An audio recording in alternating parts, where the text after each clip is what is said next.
இங்கிருந்து நான் நேற்று சொன்னபடி பேராசிரியர் பால்கர்ஸ் என்ற humanist, father of humanism in United States, அவரை அழைத்து சென்று பெரியார் திடலிலே முத்தமிழ் அறிஞர் கலைஞர் அவர்களுக்கு வீரமணி சமூக நீதி விருது கொடுத்தோம்.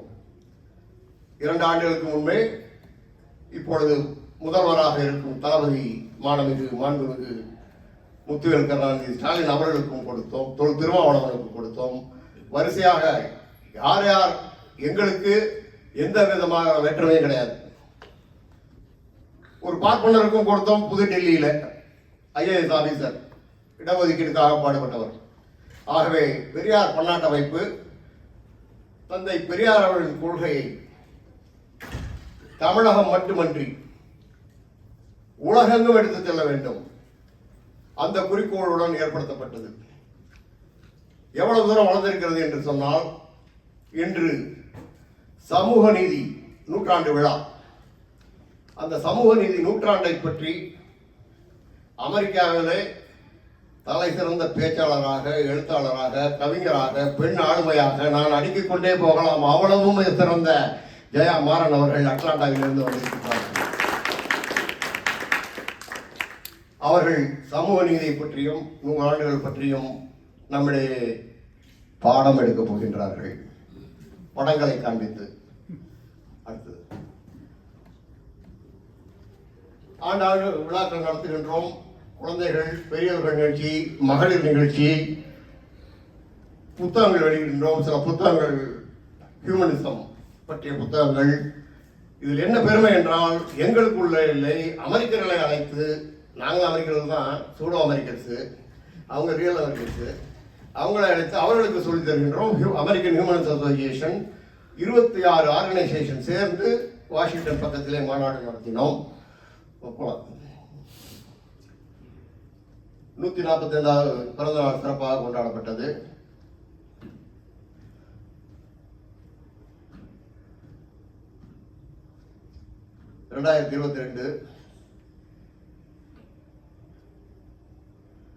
இப்போது திராவிட பொழில் என்ற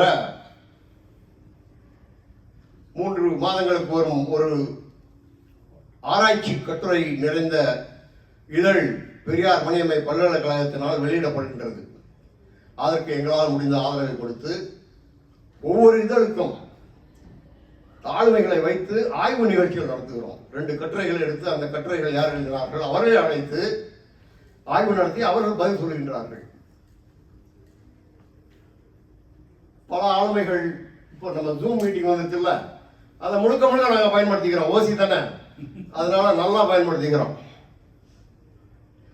இது உணவு, ஆப்பிரிக்கா நாடு மற்ற நாடுகளிலே உணவு பஞ்சத்துக்காக காய்ந்த உணவுகளை பொட்டலங்கள் வச்சு அரிசி மாவு, அந்த மாவு எல்லாத்தையும் போட்டு எல்லாம் சேர்ந்து ஆசிரியர் வீரமணியிலிருந்து பல்வேறு என்னுடைய வாழ்வினையர் மற்றவர்கள் எல்லாம் அதை சேர்த்து அந்த செலவுக்கு நாங்கள் கொடுத்து நன்கொடை அனுப்பி கொடுக்கின்றோம். இது கனடாவிலும் செய்தோம், அமெரிக்காவிலும் செய்தோம். டொரண்டோவில் மாநாடு நடந்தது செப்டம்பர் 24, 25. தமிழ்நாட்டிலிருந்து 100 பேர் வந்திருந்தார்கள். அமெரிக்காவிலிருந்து மற்ற நாடுகளிலிருந்து வந்திருந்தார்கள்.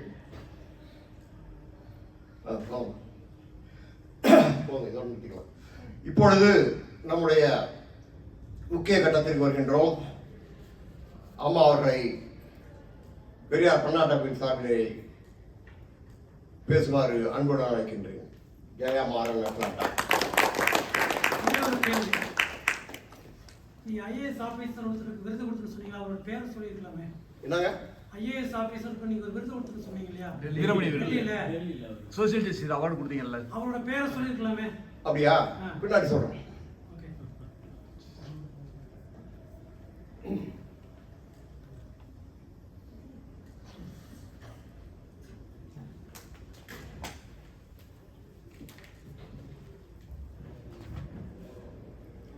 எல்லாருக்கும் வணக்கம். இந்த சுயமரியாதை இயக்கம் தொடங்கிய இந்த வரலாற்றை தெரிந்து கொள்வதற்காக நீங்க எல்லாருமே வந்திருக்கீங்க. நம்ம இன்னைக்கு நம்முடைய மொழி, கலாச்சாரம், பண்பாடு, அப்புறம் இந்த அயல் மண்ணில் நம்முடைய அடையாளத்தை நிறுவ நாம் போராடுவது, இது எல்லாத்தையுமே நம்முடைய அடுத்த தலைமுறைக்கு கடத்தணும்னு நினைக்கிறோம். அதில் ஒரு அணு அளவு கூட குறையாமல் நாம் தலை நிமிர்ந்த வரலாற்றையும் கூட நாம் அடுத்த தலைமுறைக்கு சொல்ல வேண்டியது அவசியம் என்று உணர்ந்து இங்கே வந்திருக்கும் அத்தனை பேருக்கும் என்னுடைய பணிவான வணக்கங்களை நான் தெரிவித்துக் கொள்கிறேன். இந்த சுயமரியாதை இயக்கம் தொடங்கி அது ஒரு 100 ஆண்டுகள், அதைத்தான் நம்ம இப்போ கொண்டாடிட்டு இருக்கோம். இது 100வது ஆண்டு. என் தலைமுறைக்கு அதை பற்றின நிறைய விவரங்கள் தெரியாது, எனக்கு தெரியாது.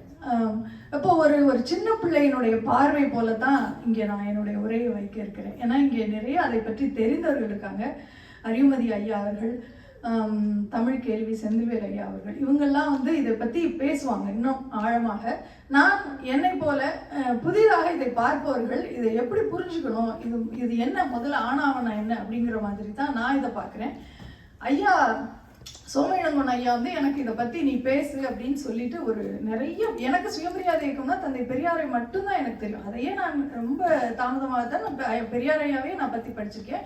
எனக்கு சுயமரியாதை என்றால் தந்தை பெரியார், இவ்வளவுதான் எனக்கு தெரியும். ஆனால் சோமயிலங்கோன் ஐயா ஒரு பெரிய பட்டியலையே கொடுத்து நீ இவங்களெல்லாம் பற்றி தெரிஞ்சுக்கணும் அப்படின்னு சொன்னாங்க. ஒவ்வொருத்தரை பற்றியும் படிக்கும்போது அத்தனை ஆச்சரியம், எவ்வளவு கஷ்டப்பட்டு நான் பிறக்கும் போது எனக்கு இந்த உரிமையெல்லாம் இருந்தது என்று நினைத்து கொண்டிருக்கிறேனே, அது எவ்வளவு பெரிய தப்பு. எத்தனை பேர் இதுக்காக போராடி என்னை இந்த உலகத்தில் நிறுத்தியிருக்காங்க அப்படிங்கிறத நான் இதை ஒவ்வொருத்தரை பற்றி படிக்கும்போது தான் நான் தெரிஞ்சுக்கிட்டேன். அப்படி நான் படித்த முதல்ல எனக்கு ரொம்ப இந்த மறக்கவே முடியாது அப்படின்னா, முதல்ல நான் ரெட்டைமலை சீனிவாசன் அப்படிங்கிற பெயரையே நான் இப்போ தான் ஒரு வாரத்துக்கு முன்னாடி தான் தெரிஞ்சுக்கிட்டேன். அவர் தன் பேருக்கு பின்னாடி பறையன் தாழ்த்தப்பட்டவன் அப்படின்னு போட்டிருப்பாராம். அது என்ன அப்படி பெருமை, அவர் என்ன சாதி பெருமை பேசுறதுக்காக அதை போட்டிருந்தாரு? இல்ல அந்த அந்த சாதி தான் பெருமைக்குரிய சாதியாக அன்னைக்கு இருந்துதான் இல்லை. ஆனா ஏன் போடுறீங்க, இதை வச்சுதானே என்ன கேவலப்படுத்துறீங்க, இதை நான் பெருமைக்குரிய சாதியாக நான் மாற்றி காட்டுகிறேன் அப்படின்னு நினைச்சு எப்படி மாற்ற முடியும்? எது நம்மை பெருமைப்படுத்தி இருக்கிறது காலமாக படிச்சா மட்டும்தான் மாற முடியும். அந்த காலத்தில் அண்ணல் அம்பேத்கர் அவர்களுடைய வரலாற்றை நான் படிச்சிருக்கிறேன். அந்த காலத்தில் இந்த தாழ்த்தப்பட்டவர்கள் என்று சொல்லப்பட்டவர்கள் பள்ளிக்கூட படிப்பை முடிப்பது கூட எவ்வளவு சவாலாக இருந்தது அப்படிங்கிறத அந்த வாழ்க்கையை படிச்சா மட்டும்தான் நமக்கு புரியும். அண்ணல் அம்பேத்கர் அவர்கள் சொல்லுவாங்க, சாக்கு துணி எடுத்துட்டு போய் தரையில விரிச்சு தனியா உட்கார்ந்தா கூட தரையில ஒட்டிக்கிறோம். அந்த அளவுக்கு அந்த பச்சை பிள்ளைங்க அந்த சாக்கு துணியில உட்காந்து படிச்சு தனியா உட்காந்து தண்ணி வேணும்னா கூட குடிக்க முடியாது, ஊத்துவாங்க, அப்படியே குடிக்கணும். தவிக்கும் போது கிடைக்காது. எத்தனை பிள்ளைகளுக்கு அதை குடிக்க தெரியும், அப்படி பிடிச்சு குடிக்க தெரியும்? நம்ம பிள்ளைங்கெல்லாம் ஒரு சின்ன கஷ்டம் கூட நம்ம பட்டக்கூடாதுன்னு நினைக்கிறோம். என்னென்ன பாடுகளை பட்டு இந்த பிள்ளைகள் படித்து மேலே வந்திருக்கிறது அப்படிங்கிறது. எத்தனை பேர் அவமானப்படுத்துவாங்க, கல் எடுத்து வீசுவாங்க, என்னென்னமோ பண்ணியிருக்காங்க. இதே போல ஒரு கடுமையான வாழ்க்கையை, பள்ளி வாழ்க்கையை தான் ரெட்டைமலை சீனிவாசன் ஐயா அவர்களும் அனுபவித்து அதை கடந்து கல்லூரிக்கு கோவை கல்லூரியில் அவர் இளங்கலை பட்டம் பெற்றார். அது நான் சொல்றதெல்லாம் 1880. அப்பவே படிச்சு அவர் அப்பவே, இப்பெல்லாம் நம்ம MNC கம்பெனில வேலை பார்க்குறோன்னு கேவலம், அப்ப வேலை பார்த்தார். ஐரோப்பிய ஒரு நிறுவனத்தில் எழுத்தராக முதலில் ஆங்கில மேற்கத்திய கல்வி முறையில் படித்த பட்டியலினத்தவர் என்ற பெருமை தேசிய அளவில் பெற்றவர் ரெட்டைமலை சீனிவாசன் ஐயா அவர்கள் தான். அவர் படிச்சுட்டு அந்த ஐரோப்பிய நிறுவனத்தில் அவர் எழுத்தாளராக வேலை செய்கிறார். அதுக்கப்புறம் அவர் தென்னாப்பிரிக்காவுக்கு போய் நேட்டால் நீதிமன்றத்தில் அவர் மொழிபெயர்ப்பாளராக 16 ஆண்டுகள் இருக்கிறார். அதுக்கப்புறம் அவர் தாயகம் திரும்பி வந்த பிறகு அப்பதான் லண்டன்ல ஒரு வட்டமேசை மாநாடு நடக்குது. எதுக்கு? நாட்டினுடைய விடுதலை பற்றி பேசுவதற்காகவும் சமுதாய சீரமைப்பிற்காகவும். இந்த மாநாட்டை அப்போ 1920கள் அது. அப்போ காங்கிரஸ் கமிட்டி அதை புறக்கணிச்சிருச்சு. ஆனால் இந்த ஒடுக்கப்பட்ட மக்களின் பிரதிநிதிகளாக நிறைய பேர் போறாங்க. அதுல முகமது அலி ஜின்னாலாம் போயிருக்காரு. ஒடுக்கப்பட்ட மக்களின் பிரதிநிதியாக அண்ணல் அம்பேத்கர் அவர்களும் ரெட்டைமலை சீனிவாசன் ஐயா அவர்களும் தான் லண்டனுக்கு போறாங்க. இவருக்கு ஆளும் அரசிடம் நம் நிலைமையை சொல்ல வேண்டும் என்கிற தாகம் அவருக்கு இருந்து கொண்டே இருந்தது. அதனால அவர் போறார். அங்க போனா அதுதான் ரொம்ப சுவாரஸ்யமான. அங்க லண்டன் ஒரு ஏகாதிபத்தியம். இன்னைக்கு ஒயிட் ஹவுஸ்க்கு போனா எத்தனை புரோட்டோகால்ஸ் இருக்கும், பிரசிடென்ட்டை மீட் பண்ணணும்னா நமக்கு தெரியும். அப்படி ஒரு ஏகாதிபத்தியமாக லண்டன் இருந்தது. 5ஆம் ஜார்ஜ் பண்ணாரு. இவங்க எல்லாம் சந்திக்க போறாங்க. ஒரு இருக்கும், இவர் இப்படி வருவாரு, நீங்க இங்க நின்று கை கொடுக்கணும், அவ்வளவுதான் நீங்க பண்ணணும், அதிகம் பேச, இதெல்லாம் சொல்லியிருப்பாங்க. இவர் என்ன பண்றாரு, எல்லாருக்கும் கை கொடுத்துட்டு அவர் வர்றாரு. இவர் கை கொடுக்க மாட்டேங்கிறார். கையை பின்னாடி வச்சு அன்னைக்கு கைது பண்ணியிருப்பாங்க. ஆனால் தைரியமா அந்த ரிஸ்க் எடுக்கிறார். ஏன் எடுக்கிறார்? என் நாட்டில் என் கையை பிடிச்சி ஒருத்தன் கூட குலுக்க மாட்டானே, நான் தீண்டத்தகாதவன், என்னை தொட்டால் உங்களுக்கு தீட்டு அப்படிங்கிறார். இதை சும்மா சொன்னா அந்த மன்னருக்கு புரியுமா? நான் தொட மாட்டேன், என்னை தொடக்கூடாது அப்படின்னா அப்ப மன்னர் கேட்கிறாரு, நீ கீழே தெரியாம விழுந்துட்டா கூட உன் நாட்டுல கை கொடுத்து தூக்க மாட்டாங்க? தூக்க மாட்டாங்க. வேணா இன்னும் கொஞ்சம் தள்ளி விட்டுட்டு போவாங்க, எத்தி விட்டுட்டு போவாங்க. அப்பதான் அவருக்கு புரியுது, இவரை அருகில் அழைத்து உங்க நிலைமை என்ன அப்படின்னு அவர் கேட்கிறார் 5ஆம் ஜார்ஜ் மன்னர். அப்போ அவர் சொல்றாரு, நாட்டு விடுதலை என்பது தாழ்த்தப்பட்ட ஒருக்கான விடுதலை தான், அப்படித்தான் அது இருக்க வேண்டும். தீண்டாமை ஒழிய வேண்டும், சட்டமன்றத்தில் எங்களுக்கு இடம் வேணும், ஆதி திராவிடர்களுக்கான உரிமை வேண்டும் என்கிற இந்த உரிமையை ஆளும் அரசிடம் சென்று வைத்தவர் ரெட்டைமலை சீனிவாசன் ஐயா அவர்கள். அவரை பற்றி நாம் தெரிந்து கொள்ளத்தானே வேண்டும் இந்த நாளில். அதனால் அவரை பற்றி சொல்லணும்னு நினைச்சேன். 1921 பிரிட்டிஷ் அரசாங்கம் அவருக்கு ராவ் சாஹிப் என்ற ஒரு விருதை கொடுத்தது, அவர் செய்த அந்த சேவைக்காக. அவருக்கும் முந்தையவர் ஒருத்தர் இருக்கிறார், அவர்தான் அயோத்திதாச பண்டிதர் ஐயா அவர்கள். அயோத்திதாச பண்டிதர், அவர் ஒரு பண்டிதர்னு பேர்லயே இருக்கு. இவர்கள் எல்லாம் பண்டிதர்களாக இருந்தாலும் தாழ்த்தப்பட்டவர்கள்னே சொல்லப்பட்டுக்கிட்டே இருந்தாங்க. ஆங்கிலம், பாலி, சமஸ்கிருதம், சித்த மருத்துவம் அத்தனையும் அறிந்தவர் அயோத்திதாச பண்டிதர் அவர்கள். திராவிடர்கள் எல்லாம் இந்துக்களே இல்ல, இவங்கெல்லாம் புத்தர்கள், புத்த மதத்தை சேர்ந்தவங்கன்னு சொல்லி நிறைய பேரை கூட்டிட்டு போய் புத்த மதத்துல சேர்ந்துட்டாராம் அயோத்திதாச பண்டிதர் ஐயா அவர்கள். இவர் தான் முதல்ல கைம்பெண் மறுமணம், இன்னைக்கு நாம பேசுகிற பெண்களுக்கான தொழிற்கல்வி, இடஒதுக்கீடு, சம உரிமை, இது எல்லாத்தையும் முன்மொழிந்தவர் அவர்தான். சமூக நீதி தந்தை அப்படின்னு அவரைத்தான் நம்ம முதல்ல சொன்னோம், அயோத்திதாச பண்டிதர் ஐயா அவர்கள். அவர் ஒரு பைசா தமிழன், திராவிட பாண்டியன் அப்படிங்கிற இதழ்களை எல்லாம் நடத்தித்தான் மக்களுக்கு விழிப்புணர்வை ஊட்டினார். இவர் யாருன்னு இன்னொரு ஒன்று சொல்லணும்னா, திருக்குறள் இப்போது நம்ம கைகளுக்கெல்லாம் வந்துருச்சு. இந்த திருக்குறள் ஓலைச்சுவடிகளில் இருந்து கட்டுக்கட்டாக எரிக்கப்பட்டு கொண்டிருந்த காலம் ஒன்று இருந்தது. எங்க அம்மாவே சொல்லியிருக்காங்க, பாட்டி வீட்டில் என்ன எழுதியிருக்குன்னே தெரியாம நாங்கள்லாம் எரிச்சிருக்கோம் அப்படின்னு. அப்படி அடுப்பு வரை வந்த அந்த ஓலைச்சுவடியை காப்பாத்தி, இதுல என்னமோ எழுதியிருக்குன்னு படிக்க தெரியாத அந்த கந்தப்பனார் தான் காப்பாத்தி அந்த குறளை எல்லிஸ் துரையிடம் கொடுத்து அது பிரிண்ட்டுக்கு அச்சுக்கு போய் அதுக்கப்புறம் தான் இப்ப நமக்கெல்லாம் வந்திருக்கு. அந்த கந்தப்பனாருடைய பெயர் தான் அயோத்திதாச பண்டிதர் ஐயா அவர்கள். மொழியை மட்டுமா காத்து கொண்டார்கள். அதனால் அவர்களை நாம இப்போ நம்ம சென்னைக்கு எல்லாருமே போயிருப்போம். டி நகர் போகாத சென்னை சொந்தக்காரங்க இல்லைன்னா கூட டி நகருக்கு போயிருப்போம். ஆனால் டி நகரை தெரிந்த அளவிற்கு நமக்கு, வணக்கம் ஐயா, தெரிந்த அளவிற்கு நமக்கு தியாகராயர், அந்த டீக்கு பின்னாடி இருக்கிற தியாகராயர் யார் அப்படின்னு தெரியுமா அப்படின்னா அவரை பற்றி நான் சொல்லணும்னு நினைக்கிறேன். அவர் எப்பவுமே வெள்ளை உடை தான் அணிந்திருப்பாராம். பெரிய பணக்காரர், படித்தவர், அறிவாளி. அவர் மயிலாப்பூர்ல இருக்கிற ஒரு கோவிலுக்கு அந்த காலத்து 10,000 ரூபாய் நிதி கொடுக்குறாரு. அவர் கொடுத்துட்டு அந்த கோயிலுக்கு விழா நடக்குது, அவர் போறாரு. கூடவே அவர் 6 மாசம் சம்பளம் கொடுத்து வைத்திருக்கிற ஒரு கணக்கு பிள்ளையும் போறாரு. கணக்கு பிள்ளைகள் யாராக இருந்திருப்பாரு என்று உங்களுக்கு தெரியும். அங்க விழாவுக்கு போனா அவரை கொண்டு மேடையில் உட்கார வச்சுட்டாங்க அந்த கணக்கு பிள்ளைய. இவரை கீழேனா தரையில உட்கார வச்சிருக்காங்க. ஏன்? அதுதான் காரணம்.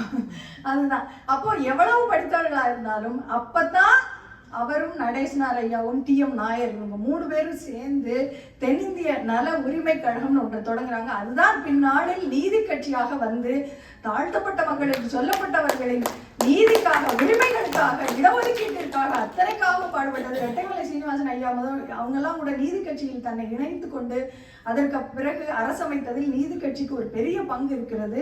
அந்த நீதி கட்சியினுடைய 2வது முதலமைச்சராக வந்தவர் பனகல் அரசர்.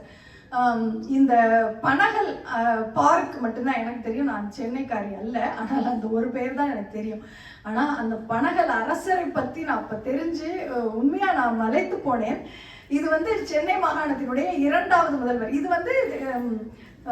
இந்தியா விடுதலை அடைவதற்கு முன்னாடியே சென்னை மாகாணத்துடைய ஆங்கில ஆதிபத்திலேயே இவர் 2வது முதல்வராக பனகல் அரசர் இருந்திருக்கிறார்.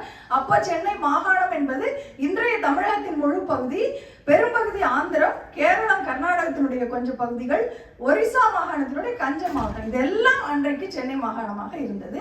அதனுடைய முதலமைச்சராக இவர் இருந்தார். இவர் தான் முதல்ல அரசு பணிகளில் வகுப்பு வாரி இடஒதுக்கீடு அப்படிங்கிற அரசாணையை கொண்டு வந்தவர் பனகல் அரசர் ஐயா அவர்கள் தான். இந்த பேர்லாம் தாழ்த்தப்பட்ட தாழ்த்தப்பட்ட மக்களுக்கு நிறைய பேர் ஜாதி பெயர்களை பள்ளன், பறையன், பஞ்சமர், தலி இதெல்லாம் இல்லை. அவர்களை ஆதி திராவிடர்கள் என்று சொல்ல வேண்டும் என்று முன்மொழிந்தவர் அயோத்திதாச பண்டிதர். அதை சட்டமாக மாற்றியவர் இந்த பனகல் அரசர். அதற்கு பிறகுதான் ஆதி திராவிடர் என்ற பெயரை நம்ம அவர்களை அழைக்கிறோம். அப்புறம் ஆலய நிர்வாகம் அரசின் கட்டுப்பாட்டின் கீழ் வரணும்னு சொல்லி அந்த அறநிலையத்துறை சட்டத்தை கொண்டு வந்தவரும் பனகல் அரசர் தான் ஐயா தான். அந்த காலத்துல எல்லாம் சென்னையில ஜார்ஜ் டவுன், மவுண்ட் ரோட்ல எல்லாம் போட்டிருக்குமா, என்ன போட்டிருக்கோம், இங்கே பஞ்சமர்களும் நாய்களும் மகமதியர்களும் நுழையக்கூடாது அப்படின்னு போட்டிருக்குமா. அப்புறம் மேட்டுப்பாளையம் ரயில்வே ஸ்டேஷன்ல ஒரு பக்கத்துல சூத்திரர்களுக்குன்னு போட்டிருக்குமா, ஒரு பக்கம் சாப்பிடுறது, இன்னொன்று பிராமணர்களுக்குன்னு போட்டிருக்குமா. சர்வ சாதாரணமா தெருவுல எல்லாம் வீடு காலி, பிராமணர்களுக்கு மட்டும் அப்படின்லாம் போட்டிருக்குமா. இங்க அமெரிக்கால ஒயிட் கலர்டு அப்படின்லாம் போட்டிருக்கும், நான் படங்கள்ல பார்த்துருக்கேன். அதே போல அங்கேயும் இருந்தது. அமெரிக்கா மார்ட்டின் லூத்தர் கிங் அவர்கள் வந்ததற்கு பிறகு 1950களில் தான் அதை விட்டு வெளியே வந்தது. ஆனால் பனகல் அரசர் பொது இடங்கள், உணவு, போக்குவரத்து இதுல எல்லாம் இந்த பாகுபாடு இருக்கக்கூடாது, அனைவருக்கும் இது பொதுவாக இருக்க வேண்டும் என்று 1920களில் சட்டம் போட்டனர். அப்புறம் இன்னொன்று கேட்கும் போதே கொஞ்சம் சிரிப்பாக தான் இருந்தது. மருத்துவம் படிக்கணும்னா சமஸ்கிருதம் படிக்கணும்னு ஒரு சட்டம் இருந்துச்சு, அதையும் அவர் நீக்கி விட்டார். அது அப்புறம் மருத்துவர் முத்துலட்சுமியை பற்றி நான் தனியாகவே ஒரு பேச்சு பேசியிருக்கேன். அத்தனை தேவதாசி முறை ஒழிப்பு சட்டம், அந்த இனத்தில் பிறந்து அந்த பிள்ளைகளை அதிலிருந்து வெளியே கொண்டு வருவதற்காக பாடுபட்டவர் முதல் தமிழ் பெண் மருத்துவர். இந்த சட்டமன்றத்தில் பெண்களுக்கு ஒரு இடம் வேணும் அப்படின்னு சட்டமன்றத்துக்கு போய் பெண்ணுக்காக பேசியவர். அங்கே எத்தனையோ வாதங்கள் வந்தது. தேவதாசி முறை ஒழிப்பு சட்டம் எடுத்துட்டு போனப்பெல்லாம் இதெல்லாம் பண்றதுனால அந்த பெண்களுக்கு புண்ணியம் கிடைக்குதுலாம் வாதிட்டாங்க. இவ்வளவு நாள் இந்த புண்ணியம்லாம் எங்களுக்கு கிடைச்சிருச்சுங்க, தலைமுறை தலைமுறையா பண்றோம், போதும், இனி உங்கள் பெண்களுக்கு அந்த புண்ணியம் கிடைக்கட்டும் என்று சொல்லி வாதிட்டு அந்த சட்டத்தை முன்வரைவை அங்கே வைத்தவர் மருத்துவர் முத்துலட்சுமி. அது மாதிரி பெண்களுக்கான திருமண வயது கூடணும், சொத்துரிமை வரணும். இன்னும் கூட சொத்துரிமை சட்டத்துல இருக்கு, எத்தனை வீட்டுல இருக்குன்னு தெரியல. பட் அதெல்லாம் முன்னாடியே அவங்க சொன்னவங்க மருத்துவர் முத்துலட்சுமி அம்மா. அவங்கள பத்தி தனியா ஒரு பேச்சே பேசணும், இங்கே நான் சொல்கிறேன். அதே மாதிரி முத்தையனார், அவங்க மதுவிலக்கு, அவர் ஒரு சுயமரியாதைக்காரர். மதுவிலக்கு, பூரண மதுவிலக்குக்காக அந்த காலத்திலேயே 4 லட்சம் ரூபாய் நிதியை எல்லாம் ஒதுக்கி கொடுத்தவர் முத்தையனார் அவர்கள். இவர்கள் எல்லாம் இந்த இயக்கத்தின் முன்னோடிகள். இப்போ நம்ம தலைவர் தந்தை பெரியார் அவர்கள் வர்றாங்க. நம்ம நினைப்போம் தந்தை பெரியார் அவர்களுக்கு இந்த சுயமரியாதை அப்படிங்கிற எண்ணம் எப்போ வந்தது? அது தந்தை பெரியாரே ஒரு கட்டுரையில அவரே எழுதின கட்டுரையை நான் படித்தேன். அவர் தந்தை பெரியார் எழுதுகிற கட்டுரைகளை படிக்கிறதுக்கே ரொம்ப சுவாரஸ்யமா இருக்கும். அந்த மொழி நடை ரொம்ப பெரிய எழுத்தாளர் மாதிரிலாம் இருக்காது, ஆனால் அவர் கிண்டலாக சொல்லிட்டு போய்கிட்டே இருப்பாங்க. அதில் நானும் சின்ன வயசில் எப்போவாது எனக்கு இந்த கடவுள் மேலெல்லாம் நம்பிக்கை இருந்துச்சா நான் யோசிச்சு பார்க்குறேன். எனக்கு அப்படி இருந்த மாதிரியே தெரியல. ஏன்னா 7 வயசில் அவங்க திண்ணை பள்ளிக்கூடத்துக்கு அனுப்பிட்டாங்களாம் ஐயாவை. அப்போ போகும்போதே சொல்லுவாங்களாம், அந்த தெருவில் இருக்க யார் வீட்லையும் நீ தண்ணி வாங்கி குடிக்கக்கூடாது, உனக்கு தண்ணி தவிச்சுட்டா நீ வாத்தியார் வீட்டில் மட்டும்தான் வாங்கி குடிக்கணும்னு சொல்லுவாங்களாம். அப்போ தந்தை பெரியார் ஒரு நாள் தண்ணி தவிச்சோடனே கையை தூக்கிட்டு வாத்தியார் வீட்டுக்கு போயிருக்காரு. அந்த அம்மா ஒரு குழையில தண்ணியை கொடுக்கலையாம், வச்சாங்களாம். இவர் எடுத்து குடிக்கும் போது அண்ணாக்கு தான் குடிக்கணும், வாய் வச்சு குடிக்க கூடாதுன்னு சொன்னாங்களாம். அவருக்கு 7 வயது. அண்ணாக்கு குடிச்சா பாதி சட்டையெல்லாம் நனைஞ்சு போயிடுச்சான். இது நல்லா இல்லை, இப்படி குடிக்க பிடிக்கலன்னு சொல்லி அடுத்த நாள்ல இருந்து மற்ற பிள்ளைகளோடு சேர்ந்து வேற வீடுகள்லாம் அவர் பாட்டுக்கு தண்ணி வாங்கி குடிக்க தொடங்கிட்டார். அப்போ அந்த அம்மா கேட்குது, கொடுத்த அம்மா, ஏப்பா நீ அவங்க வீட்டு பிள்ளையாச்சே, நீ குடிச்சினா உங்க வீட்டில் ஒன்றும் சொல்ல மாட்டாங்களா?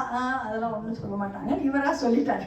சொல்லி தண்ணி மட்டும் இல்லை, அவங்க வீட்டில் அப்புறம் பிள்ளைங்க தண்ணி குடிக்க வரும்போது தின்பண்டங்கள்லாம் கொடுப்பாங்களாம், எல்லாம் வாங்கி சாப்பிட்டு ஒரு நாள் சாய்பு வீட்டில் கூட ஒன்று வாங்கி சாப்பிட்டுட்டேன். அதுக்கப்புறம் எங்கள் வீட்டுக்கு அது தெரிஞ்சிருச்சு. தெரிஞ்சோடனே பள்ளி படிப்பே நிப்பாட்டிட்டாங்க அவங்க அம்மா. அந்த அளவுக்கு அவரோட பள்ளி படிப்பு, திண்ணை பள்ளிக்கூட படிப்பு அதோட முடிஞ்சுது. ஆனால் புராணங்கள், இந்த சாமி கதைகள் இது எல்லாத்தையும் நானா தேடிலாம் படிக்கல, நேரமும் வீட்டில் அதுதான் நடந்துக்கிட்டே இருக்கும்.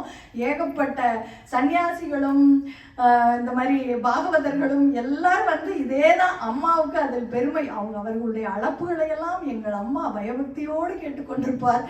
எங்கள் அப்பாவுக்கு அதில் திருப்தி, பெருமை. அதனால வீட்டில் எந்நேரம் இது நடக்கும். இவரோட வேலை என்னன்னா, ஏதாவது ஒரு கேள்வி, இப்போ யானைக்கு அதாவது பிள்ளையார் யானை முகத்தை போய் வச்சாங்க, அப்படி அப்படின்னு ஒரு கதை சொல்லுவாங்கல்ல, அது எப்படி யானை முகத்தை வைக்க முடியும் அப்படின்னு கட்டாயம் சின்ன பிள்ளை கேட்கும். அப்படி இவர் நிறைய கேள்விகளை கேட்கிறப்போ அவர் சொல்றாரு, ஒருத்தர் கூட ஒழுங்கான பதில சொன்னதே இல்லை எனக்கு. யாராவது ஒருத்தர் சொல்லியிருந்தா கூட நான் நம்பியிருப்பேன். அது சொல்லாது மட்டும் இல்லை, ஒவ்வொரு நேரமும் ஒவ்வொரு பதில் சொல்லுவாங்க, ஒவ்வொருத்தருக்கும் ஒவ்வொரு பதில் சொல்லுவாங்க. இது இவங்கிட்ட கேள்வி கேட்கறது தான் எனக்கு பெரிய பொழுதுபோக்கா இருந்துச்சு. அதனால இப்படி நான் கேள்வி கேட்டுக்கிட்டே இருப்பேன். என் பக்கத்து வீட்டுக்காரங்கெல்லாம் ரொம்ப கெட்டிக்கார பிள்ளையா இருக்கு அப்படின்னு சொல்லுவாங்க. ஆனா கெட்டிக்காரன்னு புகழ தெரிந்தவர்கள் இந்த பிள்ளை கேட்குற கேள்வியெல்லாம் நியாயம், அதை நம்பக்கூடாதுன்னு நினைக்கல. அடுத்து அப்படியே பள்ளி படிப்பு அவருக்கு முடிந்து அவரை கொண்டு போய் அவரோட அப்பாவோட மண்டியில வேலைக்கு வச்சாச்சு. அப்ப வேலைக்கு வைத்த போது ஒரு செய்தி அவர் சொல்றாரு, அப்பா அந்த மண்டியோட முதலாளி இல்லையா, அப்பா தான் பெரிய ஆள் அந்த பிள்ளைக்கு. அப்போ அப்பா உட்காந்துருக்காரு. அப்போ ஒரு பில்லு போடுறவர்னு ஒரு பையன், ஒரு இளைஞன் ஒருத்தர் வருவாராம். வந்தா அவர் சொல்ற சின்ன பையன், அவர் வந்த உடனே எங்க அப்பா எந்திரிச்சு வாங்க சாமி வாங்க சாமி அப்படின்னு சொல்லி அவர் இடத்துல உட்கார வைப்பாராம். அந்த பெரியார் சொல்றாரு, அவருக்கு வந்து எங்க கடையில வேலை பார்க்குறவரை விட குறைவான சம்பளம் தான், எதுக்கு இவரை பார்த்தா மட்டும் அப்பா எந்திரிச்சுக்கிறாரு, அவர் இடத்துல உட்கார வச்சுறாரு. உட்கார வைக்கிறது மட்டும் இல்லை, உட்கார்ந்தோன்னு அவர் கேட்பாராம், என்னடா எப்படி இருக்க அப்படின்னு அவர் பேரை சொல்லி என்னடான்னு சொல்லி வயசானவரை இந்த இளைஞர் கேட்பாராம். அப்போ அவருக்கு தோணுச்சா, வெறும் சாதியால் அல்லவா இந்த தகுதி வந்தது அப்படின்னு எனக்குள் அந்த நெருப்பு எழுந்தது அப்படின்னு தந்தை பெரியார் அவர்கள் சொல்றார். அப்படி உருவானது தான் அந்த சுயமரியாதை இயக்கம். அடுத்த ஸ்லைடு போலாம்.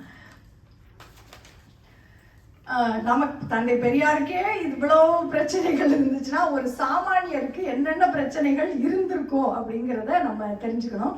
உத்தமபாளையத்தில் நான் சொன்ன மாதிரி இந்த தாழ்த்தப்பட்டவர்கள் என்று சொல்லப்படுபவர்கள் அவர்கள் எவ்வளோ பெரிய பதவியில் இருந்தாலும் பஞ்சாயத்து தலைவர்களாக இருந்தாலும் கூட அவர்கள் தரையில் தான் உட்கார வைக்கப்பட்டார்கள். அதே மாதிரி திருப்பூணத்தில் பெரிய கற்ப குடும்பம் அப்படின்னு ஒரு சாதாரண குப்பை அள்ளுற ஒரு தொழிலாளி, அவர் பாட்டுக்கு அவரோட குப்பை வண்டி மேலே உட்காந்துருக்காரு. நீ என்னடா வண்டி மேலே உட்கார்ற, இழுத்து போட்டு அவரை செருப்பால் அடித்து அவர் வீட்டுக்கு தீ வைத்திருக்கிறார். இந்த மாதிரி சாமானிய மக்களுக்கு நிறைய பிரச்சனைகள் இருந்திருக்கு. அப்புறம் இந்த சேரன்மாதேவி போராட்டத்தை பற்றி நான் சொல்லணும். இந்த இயக்கம் தொடங்கிய காலங்களில் நடந்த முக்கியமான போராட்டங்கள் வந்து சேரன்மாதேவி குருகுல போராட்டமும் வைக்கம் போராட்டமும் ரொம்ப முக்கியமான போராட்டங்கள். அதில் அந்த 1920s இந்த ஆங்கில அரசு மேற்கத்திய கல்வி முறையை அடிப்படையாக கொண்டு நிறைய பள்ளிகளை எல்லாம் அமைத்திருக்கிறது இந்தியா முழுக்க. அப்போ நம்ம பிள்ளைகளுக்கு இது நம்முடைய கொள்கைக்கு ஏற்றபடி இல்லை, நம்ம பிள்ளைகளுக்கு நம்ம பாடம் சொல்லி கொடுக்கணும்னு சொல்லி காங்கிரஸ் கமிட்டி தனியாக பள்ளிகளை தொடங்கி இருந்த காலம். அப்படி தமிழ்நாட்டில் வரகநேரி வெங்கடேச சுப்பிரமணியனார் அப்படிங்கிறவர் ஒரு குருகுலத்தை தொடங்குறார். இவர் யாரும் நம்ம படிச்சிருக்கோம், வாவேஸ் ஐயர் அப்படிங்கிற பேர்ல நம்ம படிச்சிருக்கோம். இவர் ஒரு குருகுலத்தை தொடங்குறார், நல்ல காரியம் பண்றாரு அப்படின்னு சொல்லி இந்த சேரன்மாதேவிங்கிற இடத்துல அதற்கான 30 ஏக்கர் நிலத்தை கொடுத்திருக்கிறார் கர்நாடகாத்தானை சேர்ந்த சண்முகனார் அப்படிங்கிறவர். காங்கிரஸ் கமிட்டியும் நிதி கொடுக்குது, மக்கள்லாம் நன்கொடை கொடுக்குறாங்க, குருகுலம் தொடங்கி நடக்குது. இந்த குருகுலத்துல பிற்காலத்தில் தமிழகத்தின் முதல்வராக ஓமந்தூரார் ஐயா, அதாவது விடுதலைக்கு பிறகு சென்னை மாநிலத்தினுடைய முதல்வராக இருந்த ஓமந்தூரார் ஐயாவோட பையன் படிக்கிறார். இந்த பையன் ஒரு நாள் வீட்டுக்கு வரும்போது, விடுமுறைக்கு வீட்டுக்கு வரும்போது கேட்போம்ல பள்ளிக்கூடம் எப்படி இருக்குப்பா அப்படின்னு கேட்குறப்போ பையன் சொல்றாரு, குருகுலத்தில் எங்களுக்கு தனியா சாப்பாடு போடுறாங்க, உயர் சாதி பிள்ளைகள் என்று சொல்லப்படுகிற பிள்ளைகளுக்கு தனியா சாப்பாடு போடுறாங்க, நல்ல நாள் விசேஷ நாள்கள் எல்லாம் அவங்களுக்கு வடை பாயசத்தோட சாப்பாடு, எங்களுக்கு எப்பவுமே சாதா சாப்பாடு தான். அப்புறம் பழைய கஞ்சி இருந்தால் அதை காலையில் எங்களுக்கு தான் கொடுப்பாங்க. இது பிடிக்காம பல பிள்ளைகள் ஆசிரமத்தை விட்டு போயிடுச்சு, தண்ணி பானம் கூட எங்களுக்கு அவங்களுக்கு தனித்தனியாக தான் இருக்குது. இதை வந்து பிள்ளை சொல்லிடுச்சு. இது மட்டும் இல்லை, அந்த குருகுலத்தில் படிக்கிற பிள்ளைகளுடைய பெற்றோரிடம் வந்து இதே மாதிரி புகார் கடிதங்கள் பிள்ளைகளின் மனதில் சாதிய பாகுபாட்டை இந்த குருகுலம் உருவாக்குது அப்படின்றது காங்கிரஸ் கமிட்டிக்கு போயிடுச்சு. அதுதானே நிதி கொடுத்துருக்குது. அப்போ காங்கிரஸ் கமிட்டியுடைய தலைவராக இருந்தவர் வரதராஜலு ஐயா அவர்கள், தந்தை பெரியார் அவர்கள் செயலாளராக இருந்திருக்காங்க. அப்போதான் வைக்கம் போராட்டமும் தீவிரமாக நடந்துகிட்டு இருந்த காலம். அதற்காக தந்தை பெரியார் அழைக்கப்பட்டார் மக்களை திரட்டுவதற்காக. அங்க போய் சிறையில இருந்து கடுங்காவல் தண்டனையெல்லாம் பெரியார் அவர்கள் அனுபவித்துக் கொண்டிருந்த காலம். அதனால வரதராஜலு ஐயா இந்த போராட்டத்தை கையில் எடுக்கிறாங்க. முதல்ல பேசி பார்ப்பாங்கல்ல, புகார் வருது பேசி பார்ப்போம் அப்படின்னு பேசி பார்க்குறாங்க. பொது நலத்தில் சமூக சேவையில் வரும்போதாவது பிறப்பால் ஒருவருக்கு ஏற்றத்தாழ்வு பார்க்க கூடாதுங்கிற கொள்கையை நம்ம வச்சுக்கணும் அப்படின்னு. ஆனா அந்த பக்கத்துல இருந்து ஒரு வாதத்தை கொண்டு வராங்க. என்ன கொண்டு வராங்க, குருகுலத்துல 25-30 பிள்ளைக்கு படிக்குது, அதுல 2 பிள்ளைக்கு நாங்க தனியா கூப்பிட்டு சாப்பாடு போடுறோம், இது ஒரு பிரச்சனையா அதே மாதிரி தான் வைக்கத்துல 4 தெரு இருக்கு கோயிலை சுத்தி, 3 தெருக்குள்ள வந்துக்கோங்கன்றோம். ஒரே ஒரு தெருக்குள்ள தானே வர வேண்டாங்கிறோம். இது ஒரு பிரச்சனையா? ஏன் சின்ன சின்ன பிரச்சனையெல்லாம் தேசிய பிரச்சனையாக்குறீங்க? நாட்டு விடுதலைக்கு எத்தனையோ வேலை இருக்கு, அதை போய் பாருங்க. நான் அப்பதான் தந்தை பெரியார் அவர்கள் சொன்னாரு, நான் பிறந்து வளர்ந்து நான் உருவாக்கிய நாட்டில் ஒரு தெருவுக்குள்ள நம்மளே போக கூடாதா? அவங்க முன்னாடி வரக்கூடாது, உட்காரக்கூடாது, சாப்பிடக்கூடாது. என்னது இது? சுயமரியாதையே இல்லையா இங்க? எனக்கு சுயமரியாதை இல்லாத போது சுதந்திரம் எதுக்கு? முதல்ல சுயமரியாதை வரட்டும், அப்புறம் சுதந்திரத்தை பார்த்தாங்க. நீங்க என்ன மாநில காங்கிரஸ் கமிட்டியுடைய தலைவரும் செயலரும் தானே? நாங்க அகில இந்திய காங்கிரஸ் கமிட்டியுடைய தலைவர் மகாத்மா காந்திக்கு உங்களை பத்தி புகார் போடுறோம். புகார் கடிதத்துல எழுதியிருக்காங்க, இன்னைக்கு குருகுலத்துல சமபந்தி போஜனம் போட சொல்லுவாங்க, நாளைக்கு இதுவே சாதி மறுப்பு திருமணமாக மாறும், அப்புறம் முதலாளி தொழிலாளிங்கிற அந்த முறைமை உடைஞ்சிரும், அப்படியே இந்த கட்டமைப்பே போயிடும். அதனால இது சட்டவிரோதமான செயல்னு இப்பவே தடுத்துருங்க அப்படின்னா பார்த்தாரு வரகனேரி வெங்கடேஷ சுப்பிரமணியனார். இது பிரச்சனையாக, ஏன்னா குருகுல பிரச்சனையாக இருந்ததை இவர்கள் போராட்டமாகவே ஆக்க வேண்டிய நிலைமை வந்துருச்சு. அவர் தலைமை பொறுப்புல இருந்து விலகிட்டாரு. அதற்கு பிறகு குருகுலத்தில் பல மாற்றங்கள் வந்தன அந்த போராட்டத்திற்கு பிறகு. அது மட்டும் இல்ல, அவங்க பயப்பட்ட மாதிரியே முதலாளி தொழிலாளி முறை, சாதி மறுப்பு திருமணங்கள் எல்லாமே இன்னைக்கு வந்துருச்சு. அதன் எடுத்துக்காட்டுகளாக நம்ம எல்லாருமே இருக்கோம். அந்த குருகுல போராட்டம் மிக முக்கியமான போராட்டம். அதற்கு பிறகு வைக்கம் போராட்டம், இன்னொரு ரொம்ப முக்கியமான போராட்டங்கள் வைக்கம் போராட்டம். இந்த வைக்கம் போராட்டம் தான் ஐயா அழைக்கப்பட்டார் பெரியார். நான் சொன்னது போல மக்களை திரட்டுவதற்கு 1 வருஷம் நடந்தது. இது 1924 மார்ச்ல இருந்து 25 ஜூன் வரைக்கும் இந்த வைக்கம் போராட்டம் நடக்குது. 4 தெரு இருக்கு, 4க்கு உள்ளேயுமே முதல்ல விடலை, அதனாலதான் போராட்டமே தொடங்குது. ஐயா அவர்கள் 141 நாள் வைக்கத்துல இருந்தாங்க. அதுல 74 நாட்கள் அவர் சிறையில் தான் இருந்தார். விலங்கு போடப்பட்டு கடுங்காவல் தண்டனை அவருக்கு கொடுக்கப்பட்டது. அதற்கு பிறகு அந்த மகாராணி கேட்குறாங்க, இப்ப தெருவுக்குள்ள விட்டோம்னா நாளை கோயிலுக்குள்ளே வர்றேன்னு சொல்லுவானுங்க, என்ன பண்ணலாம்? அதனால 3 தெருவுக்குள்ள மட்டும் விடுவோம் அப்படின்னு இதுக்கு தூது போய்கிட்டு இருக்கார் மகாத்மா காந்தி அவர்கள். அப்போ தந்தை பெரியார்ட்ட வந்து கேட்கிறார், உங்களுக்கு அடுத்த கட்ட போராட்டம் என்ன? தந்தை பெரியார் சொல்றார், கோயிலுக்குள் செல்வதுதான் எங்களுடைய இறுதி இலக்கு. நாங்க என்ன வெறும் தெருவுக்குள் வர்றதுக்காக போராடிட்டு இருக்கோம்? கோயிலுக்குள் செல்வதுதான் எங்களுடைய இறுதி இலக்கு. ஆனால் அதற்கு நான் மக்களை தயார்படுத்த வேண்டும் சொல்றார். மக்கள் பயந்து போய் தாழ்வு மனப்பான்மையோடு இருந்தாங்க. அதைத்தான் தொடர்ந்து தந்தை பெரியார் நம்மளை தயார்படுத்துறதே அவருக்கு பெரிய வேலையா இருந்தது. நம்மளே பயந்துக்கிட்டு நம்மளே தாழ்வு மனப்பான்மையோட இருந்து கொண்டே இருந்தோம். அதனால அந்த 3 வழிகளை திறந்து விட்டதோடு அந்த வைக்கம் போராட்டம் முடிந்தது. இந்த வைக்கம் போராட்டம் தான் பின்னாளில் பல ஆலய நுழைவு போராட்டங்களுக்கான உத்வேகமாக இருந்தது. இந்த வைக்கம் போராட்டம் தான். அண்ணல் அம்பேத்கர் அவர்கள் கூட வடநாட்டில் இது மாதிரி ஆலய நுழைவு போராட்டங்களை அவர் நடத்தும் போதும் இதைத்தான் அவர் எடுத்துக்காட்டாக காட்டியிருக்கிறார். அப்படி அதற்கும் வித்திட்டது இந்த சுயமரியாதை இயக்கம் தான். இந்த சுயமரியாதை இயக்க அந்த குடியரசு இதழ்ல அந்த காலத்துல ஒரு மணமகன் தேவை அப்படிங்கிற ஒரு விளம்பரம் வந்திருக்கிறது. அந்த விளம்பரத்தை மட்டும் நான் அப்படியே படிக்கணும்னு நினைக்கிறேன்.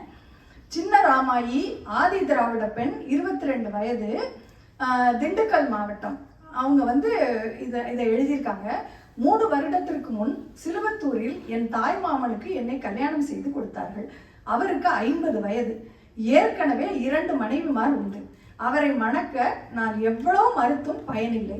அவருடன் வாழ விரும்பாமல் தாய் வீட்டில் வாழ்ந்து வந்தேன். நான் தனியாக இருப்பதால் என்னிடம் பலர் தவறாக நடக்க முயன்றார்கள். என் வீட்டாரும் அதை பற்றி கண்டுகொள்ளவில்லை. இவை எதற்கும் இசையாத நான் யாருக்கும் தெரியாமல் ஈரோட்டிற்கு வந்து தோழர் ஈவே ராமசாமியின் சத்திரத்தில் வசிக்கிறேன். எனக்கு எழுத படிக்க தெரியாது. வீட்டு வேலை, தோட்ட வேலை செய்ய சக்தியும் அனுபவமும் உண்டு. நல்ல குணமும் சுயமரியாதை கொள்கையும் உடையவரை வாழ்க்கை துணையாக கொண்டு வாழ விரும்புகிறேன். விருப்பமுள்ளவர்கள் தொடர்பு கொள்ளவும். இது போன்ற பெண்களின் மறுவாழ்வுதான் சுயமரியாதை இயக்கம். இதற்காகத்தான் அது தொடங்கப்பட்டது. அதே போல ஒரு கடிதம், இதே குடியரசு, நான் எதையுமே கற்பனை பண்ணி சொல்றேன், எல்லாம் குடியரசில் நாள் தேதியோடு வந்த செய்திகளை தான் நான் எடுத்துக்கொண்டு வந்து சொல்றேன். ஒரு கடிதம் வந்திருக்கு. நம்ம எல்லாம் வெளிநாட்டுல இருக்கோம்ல, பெருமையா நம்ம போறோம்ல நம்ம தாய்நாட்டுக்கு திரும்பி. வெளிநாட்டில் வாழ்ந்த ஒரு கூட்டத்தின் கதியை பாருங்களேன். இப்ப நான் சொல்றேன், எங்களின் கதி இதுதானா அப்படிங்கிறதுதான் அந்த கடிதத்தோட பேரு. மலாய் நாட்டுல இருக்கிற தோழர்கள், வசிக்கிறவர்கள் எழுதியிருக்காங்க. சுயமரியாதை வீரர்களே, அஞ்சுக்கோட்டை கிராமவாசிகளாகிய தாழ்த்தப்பட்ட நாங்கள் படும் பாட்டை கேளுங்கள். எங்கள் தலைமைக்காரர்களாகிய பத்திரிகை கூட படிக்க தெரியாத தலைமைக்காரர்கள் அவர்கள் நினைத்ததே சட்டம் என வைத்துக்கொண்டு எங்களை படுத்தும் கொடுமைகளை கேளுங்கள். என்ன கொடுமை? எங்கள் முன்னோர் சம்பாதித்து வைத்த பொருள்களை கூட நாங்கள் அனுபவிக்க முடியாமல் மலாய் நாடு சென்று ஒழிந்து கிடக்கின்றோம். தாய்நாடு திரும்ப பயமாய் இருக்கிறது.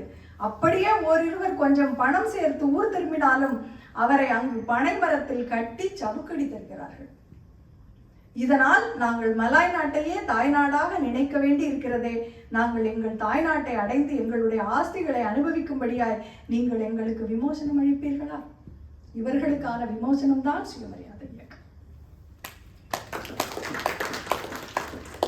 அடுத்து சுயமரியாதை இயக்கம் செய்த இன்னொரு முக்கியமான விஷயம், அந்த மாநாட்டில் பெண்களை முன்னிறுத்தியது. அதுதான் சுயமரியாதை இயக்கம் செய்த மிக முக்கியமான ஒரு விஷயம். அதுதான் மாநாடுகள் தொடர்ந்து நடந்த போதெல்லாம் பெண்களே மாநாட்டின் தலைவிகளாக இருந்தார்கள். இதிலே நீங்க பார்க்கலாம், நீலாம்பிகை அம்மையார், இவங்க மறைமலை அடிகளுடைய மகள்.